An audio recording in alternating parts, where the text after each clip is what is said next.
I never thought ordering carbonara would change my entire life, but that's exactly what happened on a humid Tuesday evening in Rome.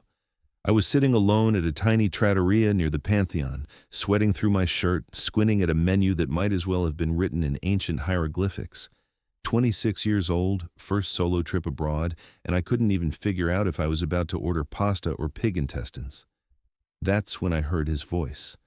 The carbonara here is incredible, but if you want something lighter, the cacio e pepe will change your life. I looked up, and there he was. Dark curls falling into these impossibly warm brown eyes, a smile that felt like coming home, wearing a linen shirt that somehow looked effortlessly perfect despite the heat. He was standing there with 2 glasses of wine, and before I could respond, he asked, "Mind if I join you? I hate eating alone in this city." His name was Marco. He was Italian, obviously, but he'd grown up in Milan and was in Rome for work, some kind of consulting job he described as terminally boring. He spoke English with this musical accent that made even mundane words sound like poetry. And he was funny, genuinely funny in that self-deprecating way that immediately puts you at ease. We talked through dinner, then through dessert, then through 2 more glasses of wine. He told me about growing up gay in a traditional Italian family, about coming out to his grandmother, who'd simply nodded and said she'd known since he was 5. I told him about my own journey, about growing up in suburban Ohio where being different meant being invisible, about finally accepting myself in college, but still feeling like I was playing catch-up on living authentically. When the restaurant started closing around us, Marco walked me back toward my hotel. The streets of Rome at night are magical, all golden light and ancient stone, and the sound of fountains echoing off buildings that have stood for centuries. We stopped at the Trevi Fountain, and he told me the legend about throwing coins over your shoulder. 1 coin means you'll return to Rome, he said.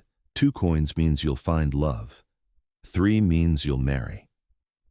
He pulled out a handful of change, pressed 2 coins into my palm, and said, "I think 1 is enough for tonight, don't you think? Leave something for fate to decide." I threw my coin, made my wish, and when I turned around, Marco was looking at me with this expression I couldn't quite read. "When do you leave Rome?" he asked. I told him I had 3 more days. He smiled, that devastating smile, and said, "Good. Then I'll see you tomorrow. Meet me at the Spanish Steps at 10. Wear comfortable shoes." And then he kissed my cheek, just a brief press of lips that somehow felt more intimate than anything I'd experienced, and disappeared into the Roman night. I barely slept. I kept replaying every moment, every word, convinced I'd imagined the whole thing or that he wouldn't actually show up. But at 10 the next morning, there he was, sitting on the Spanish Steps with 2 cappuccinos and this grin that made my heart do something complicated in my chest. "Ready for an adventure?" he asked. Marco showed me his Rome that day, not the tourist Rome of guidebooks and bus tours, but the real city. We wandered through Trastevere, stopping at his favorite bakery where the owner kissed both his cheeks and insisted on giving us free cornetti. We visited tiny churches I would have walked right past, where he'd tell me stories about the art and the history with genuine passion. We had lunch at a place with no menu, where the grandmother who ran it just brought us whatever she'd cooked that day. And we talked endlessly about everything and nothing. He told me about his dreams of opening his own business, about feeling stuck in a career that paid well but left him hollow. I told him about my own fears, about being back home and feeling like I was living someone else's life, working a marketing job I didn't care about, dating occasionally but never feeling that spark everyone talks about. "Maybe that's why we travel," Marco said as we sat by the Tiber River that evening, watching the sun paint the water gold. "To remember who we actually are when we're not playing the roles everyone expects." He looked at me then, really looked at me, and added, "You're different than you think you are, you know. Braver, more alive. I see it." That night we had dinner at his apartment, a small place in Monte filled with books and plants and the kind of comfortable mess that speaks of a life actually being lived. He cooked, moving around the kitchen with easy confidence, and I sat at his counter drinking wine and feeling more at home than I had in years. We ate on his tiny balcony overlooking a quiet courtyard, and somewhere between the main course and dessert, The conversation shifted into something deeper. He told me about a relationship that had ended badly, about learning to trust again. I told him about never really having had a serious relationship at all, about always holding back because I was afraid of being too much or not enough. "That's the saddest thing I've ever heard," Marco said softly. He reached across the table and took my hand, his thumb tracing circles on my palm. "You know what I think? I think you've been waiting for someone who makes you forget to be afraid." The air between us felt electric, charged with possibility. When he leaned in and kissed me, really kissed me, it felt like every romantic cliché I'd ever rolled my eyes at suddenly made perfect sense. I spent my last day in Rome at Marco's apartment. We barely left except for a quick trip to get groceries and more wine. We talked and laughed and kissed and talked some more. He showed me photos from his childhood, told me stories about his family, his friends, his life. I did the same, sharing parts of myself I usually kept hidden. It felt easy, natural, like we'd known each other for years instead of days.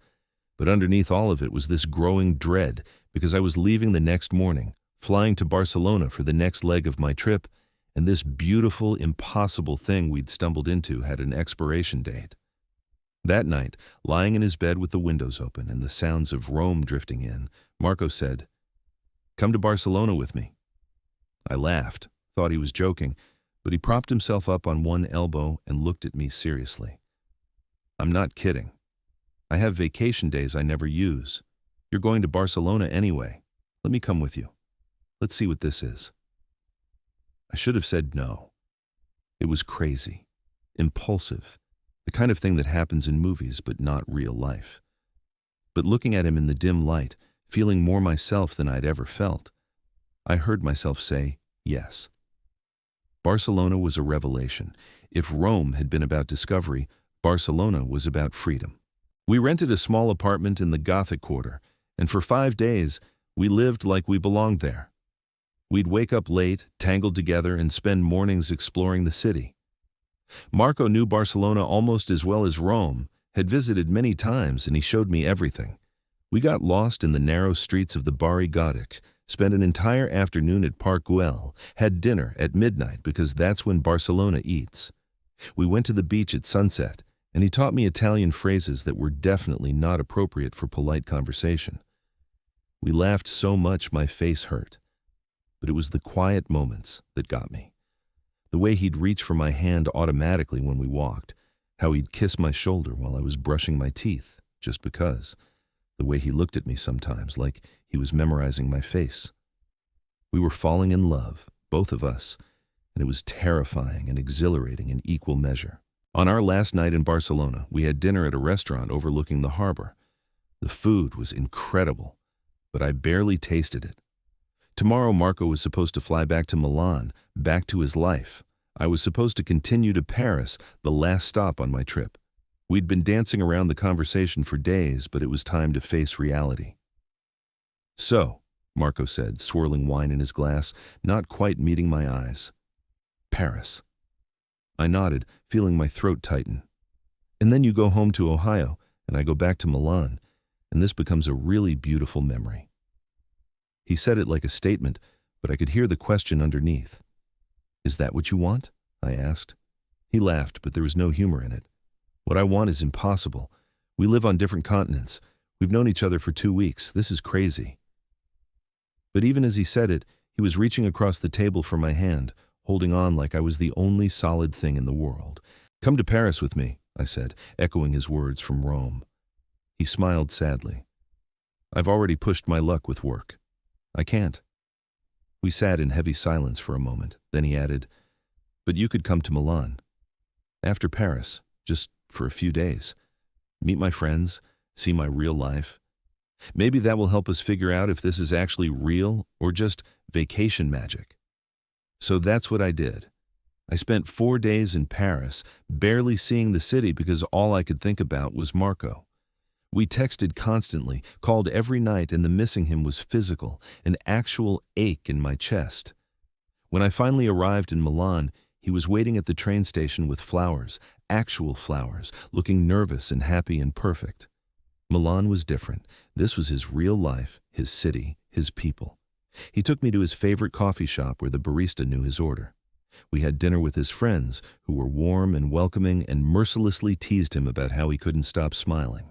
I met his sister, who cornered me in the kitchen and said, "I've never seen him like this. Whatever you're doing, keep doing it." He showed me his office, introduced me to colleagues, let me see the life he'd been living before Rome. And it was good, really good. But it also made everything more complicated, more real. Because this wasn't a vacation anymore. This was two actual lives that didn't fit together, no matter how much we wanted them to. On my last night in Milan, we stayed up talking until dawn. Marco told me he'd been thinking about what I'd said in Rome, about feeling stuck in a life that didn't fit. "I think I've been stuck too," he said, "playing it safe, doing what's expected. But these past 3 weeks with you, I've felt more alive than I have in years, and I don't want to go back to sleepwalking through my life."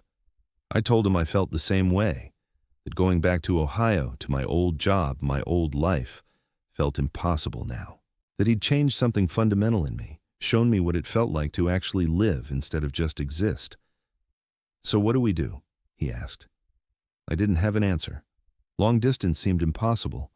One of us moving seemed insane after 3 weeks. But the thought of walking away, of letting this end, felt worse than any risk. We didn't solve anything that night. I flew home to Ohio the next day with no real plan, just a promise to keep talking, to figure it out somehow. And for 2 months, we tried. We video called every day, sent each other photos and messages, stayed up at ridiculous hours because of the time difference. But it was hard, so hard. The missing him never got easier. And I could feel us both starting to wonder if we were just prolonging the inevitable.